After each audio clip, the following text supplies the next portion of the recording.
Okay, Jen is gonna introduce our speaker now. Okay, good morning or good afternoon, everyone. I have Bill Whipple here from TEACH RWANDA. From TEACH RWANDA. He's going to do an introduction, but the reason he came onto my radar is because his wife, Jan Brown, is a member of the National Association for the Education of Young Children, and she resides when she's not in Rwanda, in Pennsylvania. So she's a member of my organization, the Pennsylvania Association for the Education of Young Children. She was wanting to do this presentation, but she's back in Rwanda. Yes. So her husband has graciously said that he will be doing the presentation today. So I'll let Bill introduce himself and tell about his organization. So thanks for being here to hear his presentation. And you're already. So my name is Bill Whipple. I'm a retired dietitian, actually. And so this is quite an adventure for me. My wife, Jan Brown, spent her whole professional career working with young children. So she retired about 14 years ago, and she was worried about being bored. So lo and behold, someone is trying to turn an orphanage in Rwanda into a school. And they were looking for someone to start a preschool there. They said, I'm looking for something to do. I'll do that. So she went there. She started the school, which is now one of our neighbors and competitor schools, and thought she was finished. About 3 months later, she got a call from Rwanda. So it was about 9 o'clock in Rwanda, which, if you know the time difference, that means it's 3 a.m. in Pennsylvania. So she heard the phone ringing. She decided she would answer it, which is a good thing. And she said, "Mama Jan, this is Louise. I quit. I started my own school. Help." So she had a friend who could help support it financially. So she went back and she helped Louise start Bright School. Louise was one of the teachers. Well, one thing led to another. She had no intention of doing much more than that. But one thing led to another, and other schools saw what we were doing, what she was doing, and wanted to learn more about it. The parents loved it because the children in Rwanda, school is very serious and kind of authoritarian. Your normal school, even with preschoolers, you have a teacher in a lab coat standing at a chalkboard writing, and the children are supposed to sit quietly and memorize, So our kids, they make choices, they have blocks and books, and the teachers interact with them. They're allowed to talk, they talk among each other, they're laughing, they're engaged. So the children love coming to Bright School. So the parents saw that. So to make a long story short, Bright School expanded from preschool up to now P6 or 6th grade. We have over 300, about 320 children going there right now. We have other schools that we partner with who come and learn.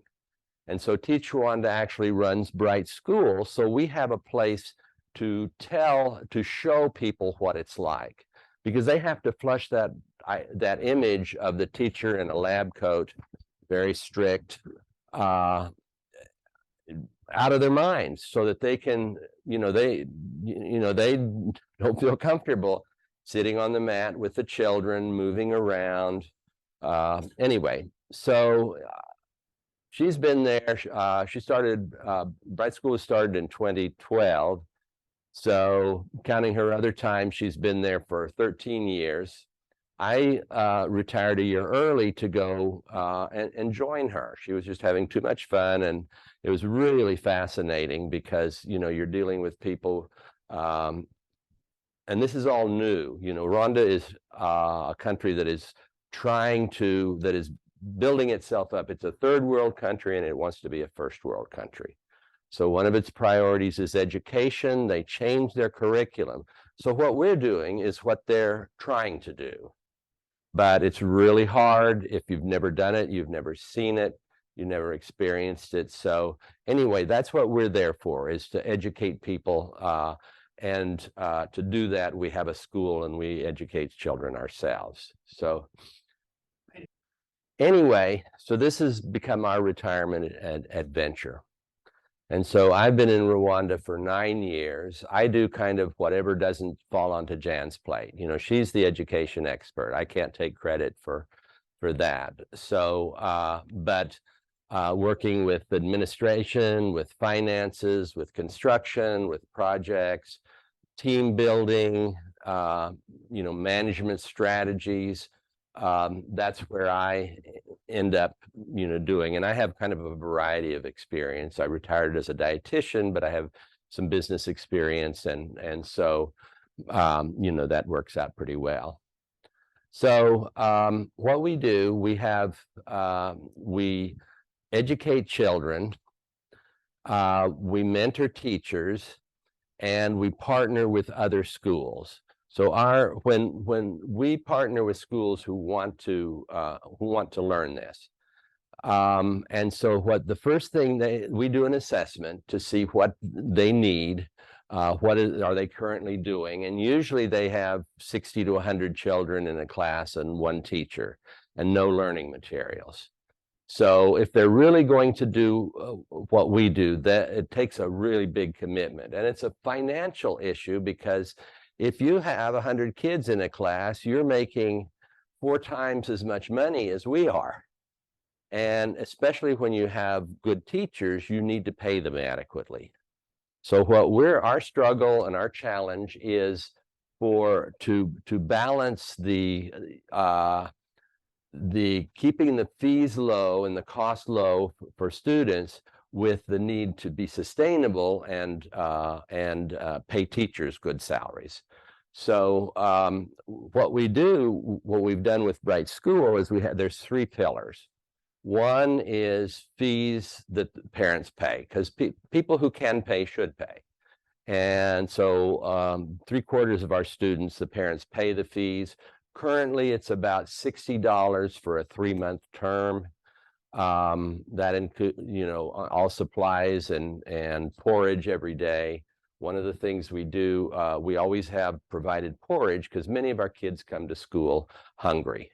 And so if they're just listless, you know, they're not going to be that engaged. So anyway, so we provide porridge 60.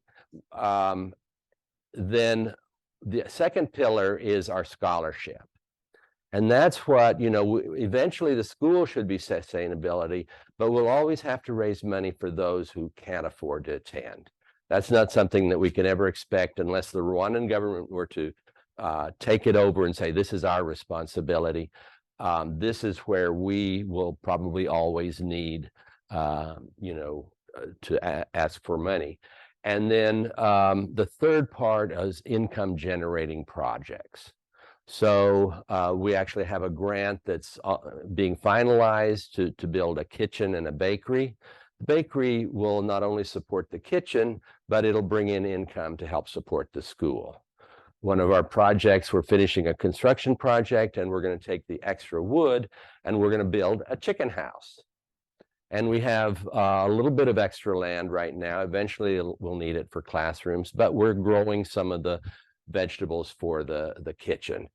So this is the third pillar. And so we're working, you know, we work on all 3 of those.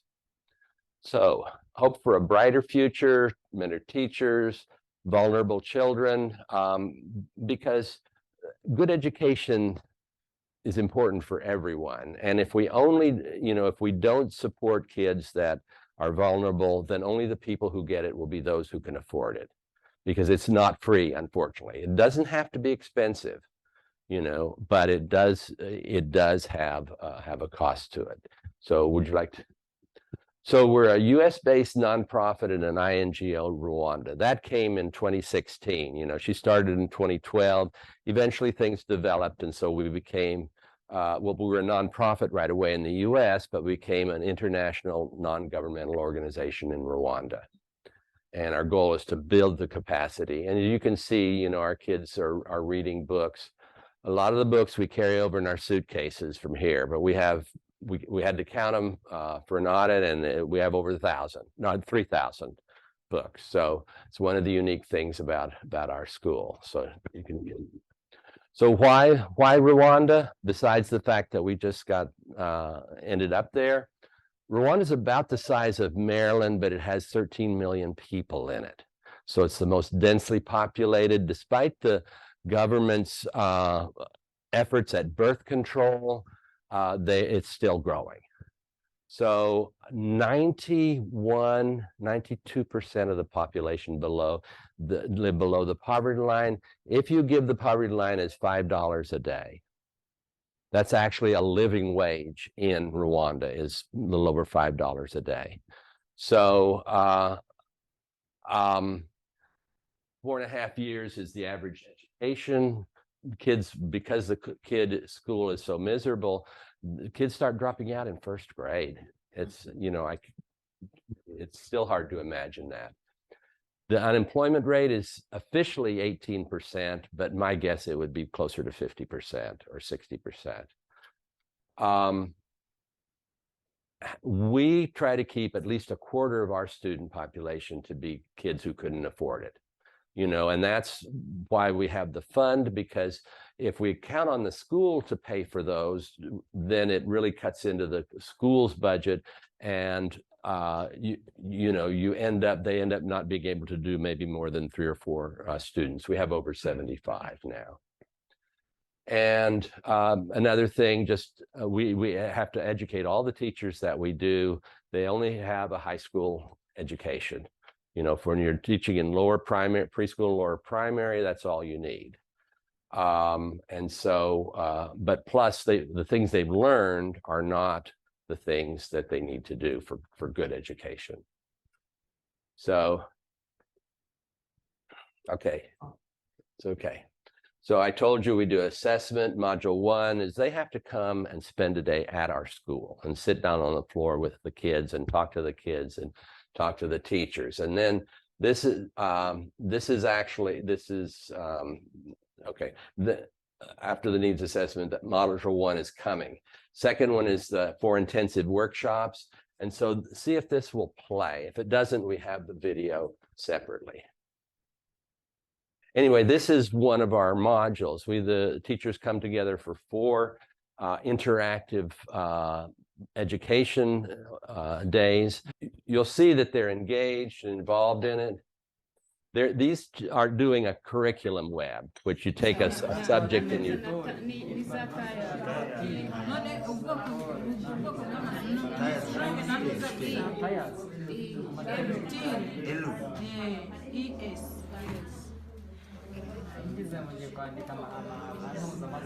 They do that. They come for 1 day, then they go back to their schools and they use it. They come back usually a week later and process what they've done, what worked, what didn't work, and then they go on to the second. We have 4 like that. And then finally, module 3 is mentoring, because we found even 4 days of education is not enough to change people's habits and ways of thinking. They get in new situations, and the only way they know to handle it is the way that their teachers did. So we go usually monthly or every other month, depending upon how long the school's been. But we drop in. They don't know when we're coming, because if they know when we're coming, we'll get a show. You know, all the books will be out and all of the toys will be out. But we just drop in and then, you know, do an assessment, spend some time with the teachers, processing it and helping them to continue. So that's what we do. That's our teacher education process. Anyway, this is the lady in red is our teacher mentor, Anitha. She started out as a preschool teacher. Now she educates other teachers all over the country. This is at one of the workshops that she's doing, and you know, creative, respectful teaching practices is what teachers enjoy teaching much more the way that we teach them to. So continue. And then the children are thriving. It's really wonderful. You come up to Bright School, kids come running, they give you hugs. You know, I hate to stick my head in the door because it disrupts whatever they're doing. You know, hi, you know, how are you? So, but the children enjoy it and they learn. You see, they do imaginary play. We have books. We have books in 3 languages: English, which is the official language, Kinyarwanda, which is the mother tongue, and then we also have some in French. French used to be the official language. It's not anymore, but there's still a value to learning it. So our scholarships, we have 75, up to over 75. And the scholarship includes not just the school fees, but if kids need transportation, it provides a uniform because all the kids there, it's kind of a way to identify school children as opposed to street children. Nutrition, they get porridge now. Once we get the kitchen, it will also include a meal. So that's all provided by the funds for any school supplies. And also we have enrichment. When school's on vacation, we'll offer other activities.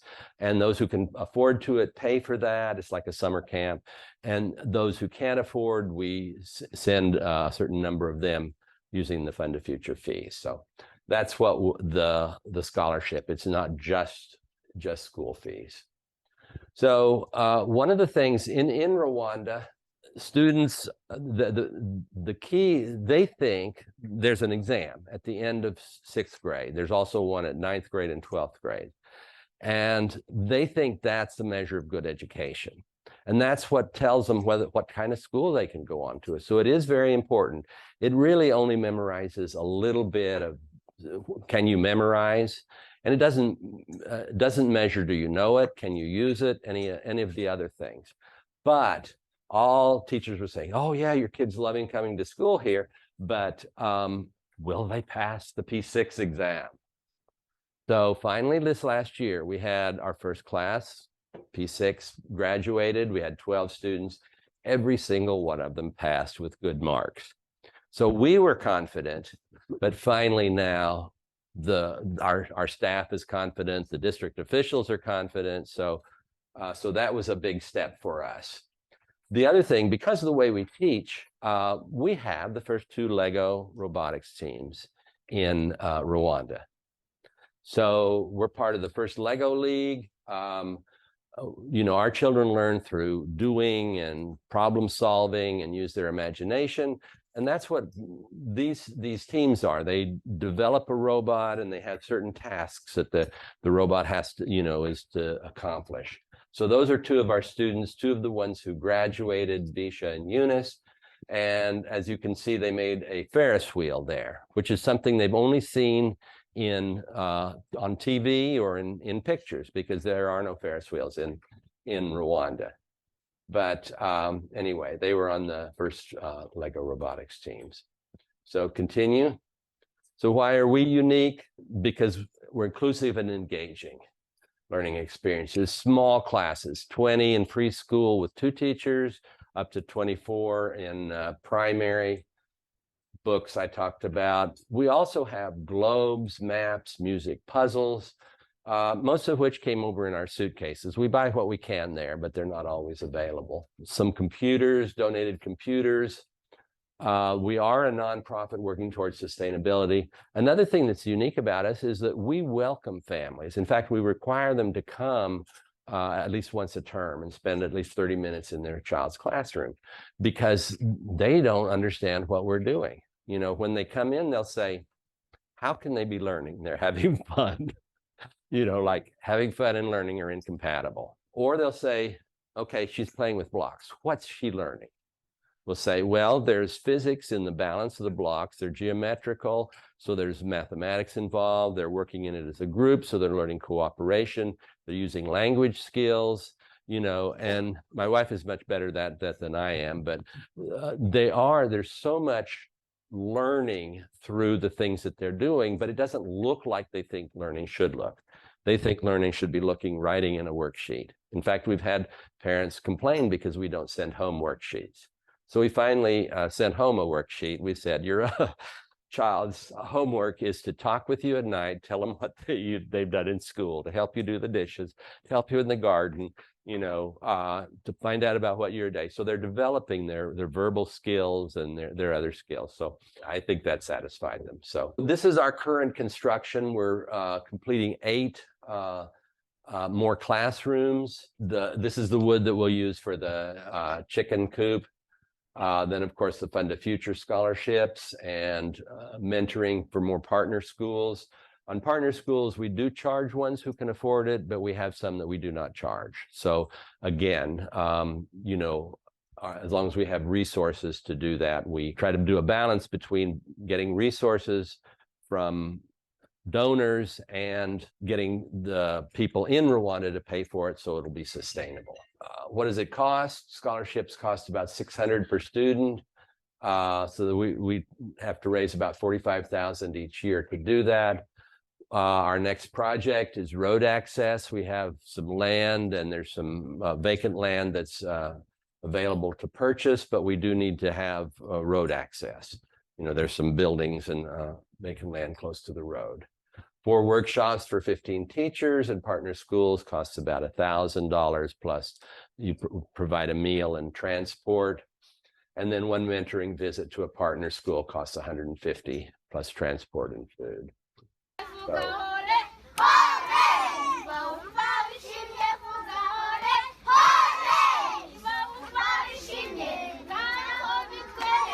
so can anybody tell me what that song is? You've heard it yourselves many. What? You got it. You're happy and you know it. Shout hooray.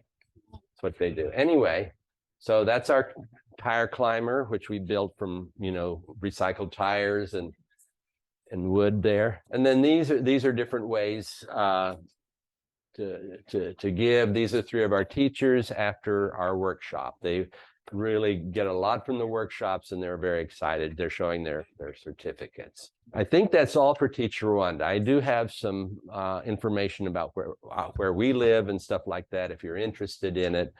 Do you have any questions about Teach Rwanda or Bright School at this point? Do you want to see where we live? This is the fanciest house we've ever lived in.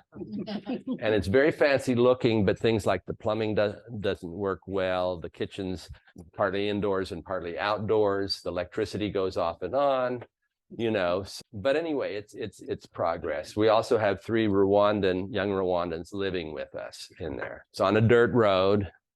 They call them free massage roads. There are a lot of them in Rwanda. It's in Kigali. It's in the main capital city, but it's also still on a dirt road. So this is our entry level. My granddaughter was asking me, well, do you have to mow the grass? We don't have any grass. The little bit of ground has, and we've actually gotten banana trees to grow and avocado trees and some other things, but anyway, and then that's our Rwandan grandson. We have a Rwandan genocide orphan who we've sort of adopted, not legally, but we've been helping him for about 5 years, and that's his son. We call him Sweet Pea. That's the entrance. That's the front porch of the house. This is our living. All the furniture is made with bamboo fiber, so it's you know, very easy to get. And we have a map of Rwanda. People there do not see maps. They do not know maps. So it's very interesting. People in our come over to our house. They're looking. We also have a world map on another calendar. You know, and we look up where is England, where is the United States. This is our bedroom. That's mostly our living space. We do now have an office for the first time after about 7 years. And then that's our bathroom. The showers don't have a curtain. It's just on the floor, and then you squeegee the floor when you're finished. Keeps the bathroom floor clean, and that's very fancy for a Rwandan bathroom. These are our kitchens. That's the indoor one. It's not really functional. There's no stove. We do have a refrigerator, which a lot of people don't have. We do have a toaster oven and a microwave. But the real cooking goes out there, which is a little room apart. And most of the food preparation actually goes out on a picnic table, you know, out under the sun and the dust and everything like that. So, you know, it certainly is not to the standards that people would expect over here. And that's Clarice. She's one of the 3 Rwandans living with us. They're all related to our Alain, our Rwandan son. That's the way the laundry's done. like that, so. And one thing we are very eco-friendly on our drying process. We use solar and wind power to dry our clothes, no carbon buildup from that. And then this is our first ever home office. Jan and I both share it. It's a bedroom, but we have been able to put it into an office. So there's Braveheart. Braveheart, when we moved into the house, which was newly built, Braveheart and some of his siblings were living on the porch in a little chair that was there. So Braveheart's the only one that was brave enough to come in and explore and ended up staying. So that was our pet cat. Again, Sweet Pea with his tricycle, which he loves to pedal around. And people ask us about wildlife. Now, you don't see these in Kigali. You just, or in the countryside. But if you go to Akagera Park, these are all pictures taken by Jan, so we've all seen them. The lions, we were coming along in the park in a vehicle, turned the thing, and there they were sitting, just like that. So we stopped. And Alan said he was wanting to get out and run for his life. We said, it's a good thing you didn't do that. You would have been lion lunch. Same thing with the elephant. He came around the corner and he was standing there. So we just waited 15, 20 minutes. They ambled on, and then we continued our trip. So thank you. This is a typical Bright School classroom. We have the books are down, the things are down where children can reach them. There are a lot of children are picking their, the teacher has her arm around one of the kids. Does anybody have an idea what the child is holding? That is a really good, it's not right, but it's what I would guess. Any other? It's a cow horn. Oh. They have cows with these big horns like this, so that's actually one of them, about this long. So when they dance, they do it like this. And it's, imitating the cows with their horns. So that's everything I have. Of course, yeah. I might have missed it, but how many grades can a student progress through? We've added a year, one level a year, and we're now up to 6th grade. And that's probably the farther we're going to go. We're bringing in some younger leadership. If they want to go up to secondary, people are requesting it. But that's beyond our expertise and our energy level. If somebody wanted to go to a higher level, how would they do that, and where would they do that? That was a big concern for us because our first class graduated P6, and that means they had to go to secondary school. Probably 3/4 of the kids in Rwanda go to a boarding school for secondary school. It's not a matter of being wealthy. They have public boarding schools, but they all do the traditional memorizing. So we looked for schools that we thought were better and tried to help them go to those. There's also a question of school fees because school fees are higher in secondary. So, but right now we have all 12 of ours are in secondary school, but that's a big concern, both for finances and for continuing to learn by doing. How readily accessible, you mentioned that other than taking what you take in your suitcases and luggage and so forth, but how available are books and other materials that you use? Well, pens and pencils, crayons, small chalk is available. We have to bring sidewalk chalk. We were bringing construction paper for a while, but we don't now just because it's too expensive and, a lot of weight. We bring tempera paint. We bring washable markers. Sometimes you can buy some washable markers, sometimes you can't, but there's not a lot of stuff. And books, they don't have much in the way of books, and they're starting to write Kinyarwanda books, so there's more of those, but that's still a very small number. So that's an issue. I asked because for a while I was communicating with a young man from Uganda. That's next door. We tried to help him out by sending him some funds because he was looking for writing materials, books and so forth. Right. Like that, and originally we were thinking about sending them there, and he said that I would prefer that you send me the funds because I have access to them here, which would be less than what it would cost you to send a bunch of. Sending some personal things like medications over there, and the last time I sent it was like $300 for 2 kilos. Could you please tell me where goes up from on the, in Yes, Africa, the southern part of Africa, but I don't know where you're talking about exactly. And It's- Africa's a big place. it is. It's got more than 50 countries in it. So it's in East Africa. It's kind of in the center in the east. It's right below Uganda. It has Uganda, Tanzania, Burundi, and Democratic Republic of Congo. It's in the mount. Well, it's called the land of 1,000 hills. So they're not really mountains, but they are big hills. And it's high enough up so that actually the temperature there is ideal. It's like 60 to 80 degrees year round.